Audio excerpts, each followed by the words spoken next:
Hi, this is Stacy with WTI. If you love flavored lip balms and you love the fall, then you definitely need these lip balms from Woolzies. I love each of the scents, but let me show you what they look like up close. So what's really neat about these is they add just a slight amount of tint, even though they look really dark. You can see that it has the pumpkin pie, the pomegranate, and the honey butter. My favorite is the pumpkin pie, just because I especially love that flavor.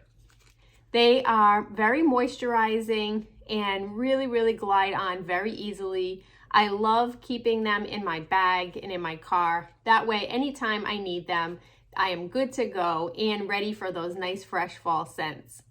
What's also really nice about these is they're made with natural ingredients like shea butter and beeswax and natural oils. So you don't have that chemically fake kind of flavor and scent, but rather you have an all natural feeling and keep your lips extra moist whenever you need to. These are great scented lip balms from Woolzies, but that's just my point of view.